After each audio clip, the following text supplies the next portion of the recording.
তো পরে বিয়া করছি। বিয়া করছস মানে? কই কই গেলা? তাড়াতাড়ি আও, দেও তোমার পোলা কি করছে। আপনাকে কারো খাওয়ান খাইতে আমি চলে দিতেছি। সইলা যাও, শুধু এই হান থেকে না, এই বাড়ির থেকে সইলা যাও, তাইলে একটু খুশি হবো, শান্তি পাবো। আর শোনো, যদি পারো দয়া করে না তোমার জীবন থেকে আমার ভাইটা একটু মুক্তি দিও। আব্বা এনেন পানি খান। চল, কে চাইছে তোর পানি? এই অপয়া ও লক্ষ্মী জানে কোন জায়গা, কেন তোর পানি চাইছে?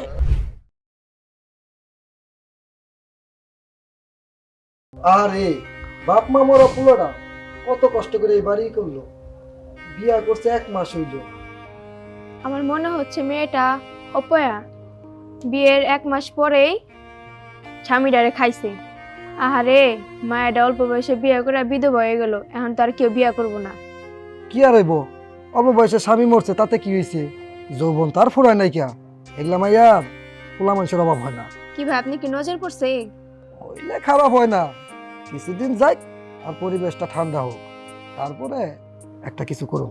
এই সাইফুল ভাই, এই ইট দেখছো, ইট এটা মাইরা কিন্তু মাথা থাতলাই দেবো। মানুষ ছিল কি উল্টা পাল্টা কথা বলছো স্যার? এই তোমার কি লজ্জা শরম বলতে কোনো কিছু নাই? আরে একটা মানুষ মইরা গেছে, কিছুক্ষণ আগে দাফন কাফন দিয়ে আইছো, দাফন কাফন দিয়ে আইতে পারো নাই, তার মধ্যেই মাইয়াটার বদনাম করতেছো। হ্যাঁ, কেমন মানুষ তোমরা? হ্যাঁ, এই তোমাকে মধ্যে কি লজ্জা শরম নাই? আর এই যে আপনি তো একটা মাইয়া মানুষ, আমার ভাবতেও অবাক লাগতেছে যে আপনারা মানুষ, আপনারা তো মানুষের কাতারের মধ্যেও পড়েন না। আপনাকে দেখে না আমার ঘৃণা লাগতেছে। আচ্ছা আমার একটা কথা বুঝায় গন্ত, আজকে যদি আপনার বোনের লগে এমনটা হইতো বা আপনার বোনের লগে হইতো, আপনাকে এইভাবে কথা কইয়া মানুষের ছোট করতে পারতেন নাকি তার পাশে দাঁড়াইতেন? আর আপনাকেও চিন্তা ভাবনা দেখে না আমার অবাক লাগতেছে, কি ধরনের মানুষ আপনারা। হ্যাঁ, আচ্ছা আমার একটা কথা গন্ত, আপনাকে মাথার মধ্যে কি চলে? জ্ঞান বুদ্ধি বলতে কোনো কিছু আছে আপনাকেও? ছি, একটা মায়ের জামাই মারা গেছে, তার সান্ত্বনা দেওয়া বাদ দিয়া আপনার তার দেহভোগ করার কথা কন, আপনাকে লজ্জা করে না? এই চল চল, এটা কোনো নতুন নাগর। শুনছি বিয়ার আগে এই মেয়ে অনেক খুশটি নষ্টি করছে, এটা মনে হয় সেই নাকি।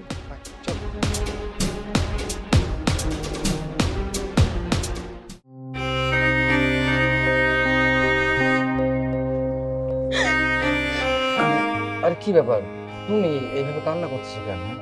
সবকিছু ঠিক হয়ে যাবো তো? কি ঠিক হইব? আর কিছু ঠিক হওয়ার নাই, আমার সব কিছু শেষ হয়ে গেছে। তুমি এখানে কেন আইছো কত? আমি এই সময় তোমার কাছে আমু না তো আইবো কেটা কত? এটা কোনো কথা কইলা তুমি? দেখো, তুমি এখান থেকে চইলা যাও, আমার আব্বা আম্মা সবাই এমন নিতে আইতাছে, তারা যদি তোমার এখানে দেখে তাহলে আমার কলঙ্ক হয়ে যাবে। তুমি এখান থেকে যাও গা। আর ধুর, বাদ দাও তো এসব, যে যা ভাবার আছে ভাবুক গা, আমার তাতে কোনো কিছু যায় আসে না। আচ্ছা আমার একটা কথা কত, তোমার বাপ আমার লোকে বিয়েটা দিলে পারতো না? কি এমন দোষ ছিল আমার? আমি কি কোনো বড় অন্যায় করছিলাম?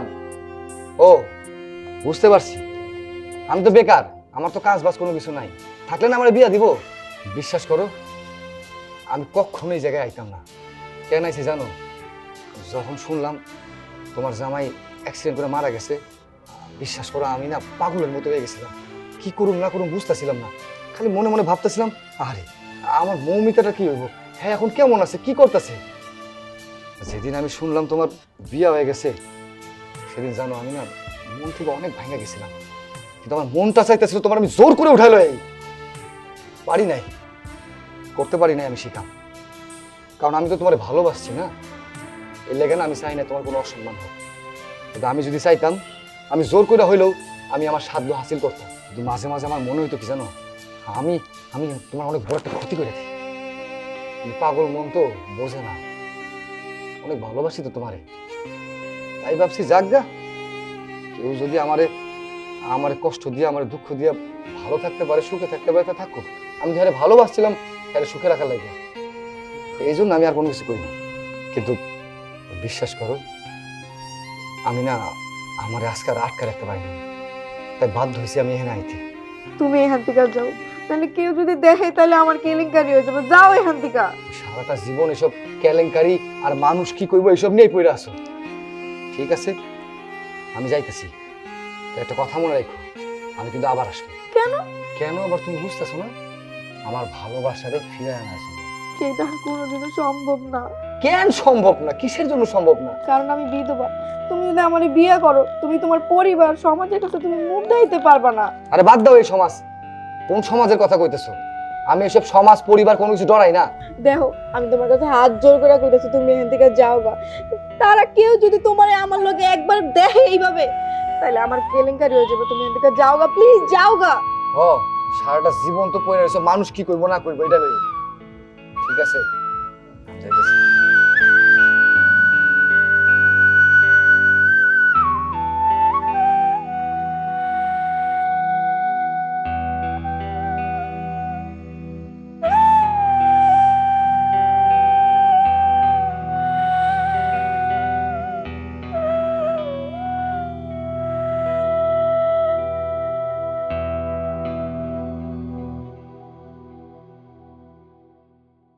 আম্মা, আব্বা, আম্মা, আরে কই গেলা তোমরা?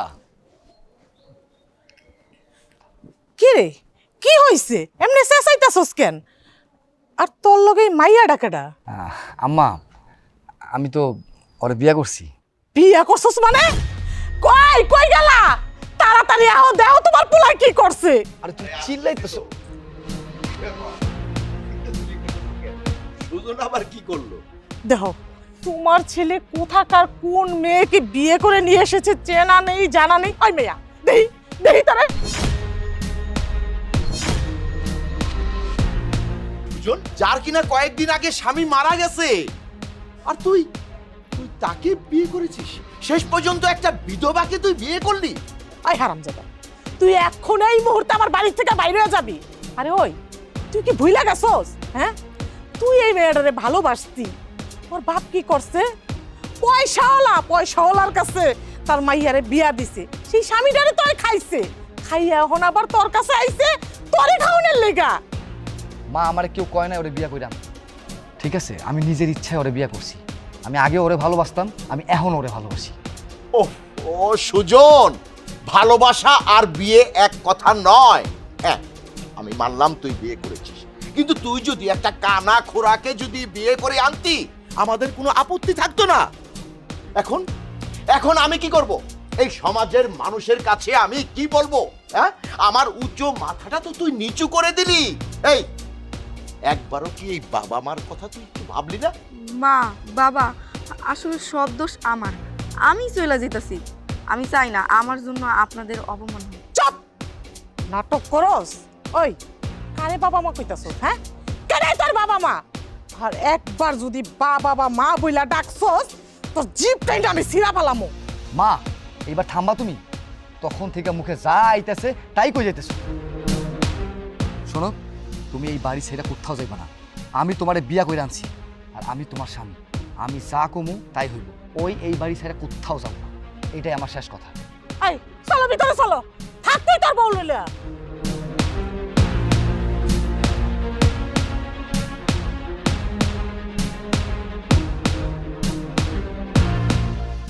সুজনের মা, একটা জিনিস কি লক্ষ্য করছো? এত কিছু বললাম আমরা, তারপরেও কিন্তু রীতিমতো তোমার ছেলের বউ সংসার করতেছে। তুমি আমার একটা কথা কও, সুজন কে একটা কাম করলো? হ্যাঁ, এই কাম করার আগে একবার ওর বাপ মার মান সম্মানের কথা চিন্তা করলো না? মা, ভাই কি এটা কাজ করছে? হ্যাঁ, শেষ পর্যন্ত যাইয়া কিনা এই বিধবা মায়ের বিয়ে করলো। এই কথা যদি আমার শ্বশুর বাড়ির লোকজন জানে, তোমাকে মান সম্মান তো যাইবো, শেষে আমার মাথা নিচু করা ছাড়া না ওই বাড়ি তার কোনো উপায় নেই। আর ভাই কি পাগল? হ্যাঁ, আর পাগলেও তো ভালোটা বোঝে। মা শোন, আমি এই বাড়ির আর কাউরে কিচ্ছু কইতে পারবো না। আমার যেদিকে দুই চোখ যায় আমি সেই দিকে চলে যাবো। থাক তোর ভাই ওর বিধবা বউরে লইয়া। মা, বাবা, আপনাদের খাওয়ান খাওয়ার সময় হয়ে গেছে। চলেন আপনাদের খাওয়ান খাইতে দিই। তোরা না কইছি আমার ঘরে বাবা মা করে ডাকবি না? আর তোরা কে রান্না করতে কইছে? হ্যাঁ, আমাকে লেগে রান্না করছস? রান্না করে কি খাওনের মধ্যে বিষ মিশাইছস? বিষ আমার ঘরে খাওয়াইয়া মারবি? তোর জামাইটারে তো খাইছস, আর আমার পোলাটারে খাওনের লেগে এই বাড়ির ভিতরে আইছে। সিসি মা, আপনি এগুলো কি কইতাছেন? আমি কেন খাওয়ানোর মধ্যে বিষ মিশাইতে যাবো? খাবারে বিষ না মিশাইলে তুই তো আমার ভাইয়ের আর আমার বাপ মার যত সয় সম্পত্তি আছে এগুলো তোর একলা একলা ভোগ করতে পারবি না। শাকচন্নি কথা কর। বোন, তুমি এগুলো কি কইতাছো? ঠিকই তো বলছে, আমার মেয়ে তো ঠিকই বলছে। নির্লজ্জ বেহাইয়া, স্বামীটা মরতে না মরতেই বিয়ে করে ফেললো। হ্যাঁ, আর ঢ্যাং ঢ্যাং ঢ্যাং ঢ্যাং করতে করতে মানুষের ঘরে আইসা চাইপা বসলো। খাবারের মধ্যে বিষ দেয় নাই, এর নিশ্চয়তা কি? থাক, আপনাকে করো খাওয়ান খাইতে। আমি চলে যেতেছি। সইলা যাও, শুধু এই হান থেকে না, এই বাড়ির থেকে সইলা যাও, তাইলে একটু খুশি হমু, শান্তি পামু। আর শোনো, যদি পারো দয়া করে না তোমার জীবন থেকে আমার ভাইটা একটু মুক্তি দিও। তোমার কারণে এই রাস্তা দিয়ে আসার সময় ভ্যানওয়ালা রিকশাওয়ালা থেকে শুরু করে বহুত কথা শুনছি। আল্লাহ জানে এই কথা যদি আমার শ্বশুর বাড়িতে শোনে, আমার কত কথাই না জানি শুনতে হয়। মা, আর তোমারে কইতাছি শোনো, যেমনি পারো এই মাইয়ার এই বাড়ি থেকে বিদায় করো। যদি মিথ্যা কলঙ্ক দিয়ে হইলেও হয় তাও বিদায় করো, নইলে দেখবা তোমার এই সংসারে এই মাইয়া আগুন ধরাইব কইয়া দিলাম। আমার তো মনে হইতেছে এই মাইয়া একটা সত্যি সত্যি অপয়া, নাইলে বিয়ের প্রথম হইতেই এত সুন্দর স্বামীরা অ্যাক্সিডেন্ট করে মইরা গেল। হ্যাঁ, তুই কোনো চিন্তা করিস না, ওরে এই বাড়ির থেকে কিভাবে তাড়াইতে হয় এটা আমার ভালো করেই জানা আছে। ওরে যদি আমি এই বাড়ির থেকে তাড়াইতে না পারি, আমার নামও বিলকিস বেগম না। কি হলো, ঘুমাইবা না? না, আমার ঘুমাইতে একটু দেরি হইব, তুমি শুয়ে পড়ো। ঘুমাইতে দেরি হইব কেন? তোমার আব্বা আম্মা এখনো খাওয়ান খায় নাই, হ্যাঁ করে খাওয়ান খায় তারপর আমি শুয়ে পড়ব। আরে বাবা, তুমি পইরা আসো হ্যাগরে নিয়া। হ্যাঁ, তুমি কি জানো না এতদিন পর তাকে আদরে মাইয়া আইছি, একটু গল্প সল্প করবো, তারপরে না খাইতে যাইবো। শোনো, হ্যাগো অপেক্ষা করলে আমাকে কোনো লাভ হবো না, তার চেয়ে চলো দুইজনে খাইয়া দেয়া ঘুমাই পড়ি। আমি তোমার ভাত বাইরে দিতেছি, তুমি খায় আর শুয়ে পড়ো, আমি একটু পর খাবো। এইটা তুমি কেমন কথা কইলা? আজ পর্যন্ত কেমন হয়েছে যে তোমারে ছাড়া আমি খাইছি, আমি খাবো না? আহা, তুমি বাচ্চা পোলাপানির মতো জেদ ধরতেছো কেন? তুমি বুঝতেছো না কেন? আব্বা আম্মা এখনো খাওয়ান খায় নাই, হ্যাঁ করে খাওয়ান আমি খাওয়ায়া সব কিছু গুছায় তারপর আমি খাবো। আর তাছাড়া আমি এই বাড়ির নতুন বউ, আমি যদি আমার শ্বশুর শাশুড়ির আগে খাওয়ান খায়ালে এই জিনিসটা দেখতে কি ভালো লাগে? তুমি বলো। এইটা তুমি দারুণ একটা কথা বলছো জানো। বিশ্বাস করো, আমার যে এত ভালো লাগছে তোমার এই কথাটা, আমার না কলিজাটা একদম শান্তি হয়ে গেছে জানো। আমিও তো চাই তোমার আদর ভালোবাসা পাইয়া আব্বা আম্মা যেন তোমারও ভালোবাসতে শুরু করে। তুমি জানো, এই যে তুমি আমার ঘরে বউ হয়ে আইছো না, আমি এখন থেকে পৃথিবীর সবচেয়ে বেশি একটা খুশি মানুষ। তোমার এটা বইলে বুঝাতে পারো না, আমার মনটার মধ্যে যে কি শান্তি লাগে, কি আরাম লাগে, সেটা আমি একাই বুঝি। আমিও চাই এই পরিবারটা সবাই তোমার ভালোবাসুক, তোমার আগলায় রাখুক, আর সবাই মিলামিশা থাকুক।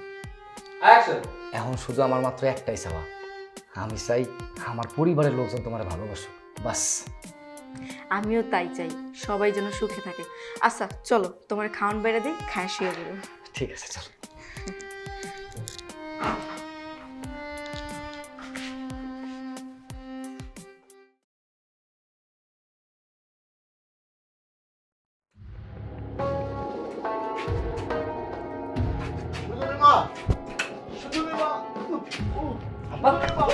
আপা, কি হয়েছে তোমার? কি হয়েছে তোমার? আমার বুকটার মধ্যে খুব ব্যথা। এই সিয়ান নিয়ে তো বাপের বইতে দে। তুই জানা তাড়াতাড়ি ডাক্তার ডেকে লয়ে আয়। আচ্ছা ঠিক আছে, আমি যাচ্ছি। যা। এটা বসো, ভাইজান শোনো। আব্বা এনে পানি খান। ছাড়, কে চাইছে তোর পানি? এই অপয়া ও লক্ষ্মী জানে কোন জায়গা, কেন তোর পানি চাইছে? তোর পানি লাগবো না। আমার এই অবস্থা। আচ্ছা ঠিক আছে, আমি ডাক্তার। হারামজাদি, অপয়া ও লক্ষ্মী, ওর মতো একটা বিধবার লেগে আজকে আমার সংসারের ভিতরে এই অবস্থা। একটা অলক্ষী অপয়া সেদিন থেকে আমার সংসার আইছে, সেদিনই ভাবছিলাম একটা কিছু হইব আমার সংসারে। আই, তুই বিধবা হইয়া কেন আমার পুলার লগে বিয়া বইলি? আজকে তুই তো বিধবা হইছসই, লগে আমারও বিধবা বানাইতে চাইতাছস। তোর জামাই যখন মইরা গেছে অ্যাক্সিডেন্ট হইয়া, তুই মইরা যাইতে পারলি না? তাহলে তোর জন্য আমার সংসারে কোনো অশান্তি হইতো না, কোনো অশান্তি হইতো না। চুপ করো, বাবার অবস্থা তুমি দেখো না। আম্মা আপনি একটু আস্তে কথা করেন, আব্বা অসুস্থ, আপনি চিৎকার করেন না। আমি আপনারে কথা দিতাছি, আমি সত্যি আপনার আর আপনার ছেলের জীবন থেকে আমি সত্যি চলে যাব। সইলা যাবি তো কারা রইছস কেন? যা, চোখের সামনে থেকে দূর হয়ে যা। সুজন না যে কেন ডাক্তার লইয়া আইতাছে না? আম্মা, আম্মা, ওই ডাক্তার কাকাই তো নাই। পরে আমি ফোন করছিলাম, ফোন করে কইলাম যে আব্বার এই অবস্থা। উনি কইলো কি জানো, উনি কইলো যত তাড়াতাড়ি সম্ভব উনারে সদর হাসপাতালে নিয়ে যেতে, নাহলে হিতে বিপরীত হইব। তাহলে লইয়া চল। কিন্তু কথা হইতেছে কি আম্মা, ওই আমার কাছে তো কোনো টাকা পয়সা নাই, তোমার কাছে কি আছে? না আমি বাজান, আমার কাছে তো কোনো টাকা পয়সা নাই গা। মা, তোর কাছে কোনো টাকা আছে? না মা, আমার কাছে তো কোনো টাকা নাই। আসার সময় আমি কোনো টাকা পয়সা নিয়ে আসিনি। মনে হয় ব্যাগে 200 টাকা হইব। মারে, তোর হাতের চুড়ি দুইটা খুইলা দে। তুমি তো কি হইব? তোর চুড়ি দুইটা আপাতত স্বর্ণকারের দোকানে বন্ধক দিয়া টাকা আইনা তোর বাপের চিকিৎসা করাই। সুজন, যা বাজান, ওর চুড়ি দুইটা নিয়ে যায়, আপাতত স্বর্ণকারের দোকান থেকে টাকা নিয়ে আয়। তোর বাপের তো হাসপাতালে নিতে আইব, পরে দেখা যাইব নে। তাদের ঘর। না না মা, এই চুরি দুটো আমি দিতে পারবো না। তাছাড়া আমার বিয়ের মধ্যে তোমরা এই দুটো চুরি ছাড়া তো আর কিছুই দাও নাই। এখন যদি এই চুরি দুটো আমি বাজানের চিকিৎসায় দিয়া আমার শ্বশুর বাড়িতে খালি হাতে যাই, আমার স্বামীর কাছে আমার অনেকগুলো কথা শুনতে হইব। আমি পারুম না মা। মারে, তোর শ্বশুর বাড়ির লোকজন যদি জিগায় কবে আমার বাপে অসুস্থ, এর লেগে আপাতত চুরি দুটো বন্ধক রাখছে, আমার মায় পরে সারা এটা দিব। তুই তো দেখতেই পারতেছিস তোর বাজারের অবস্থা ভালো না মা। না মা, তাও পারুম না।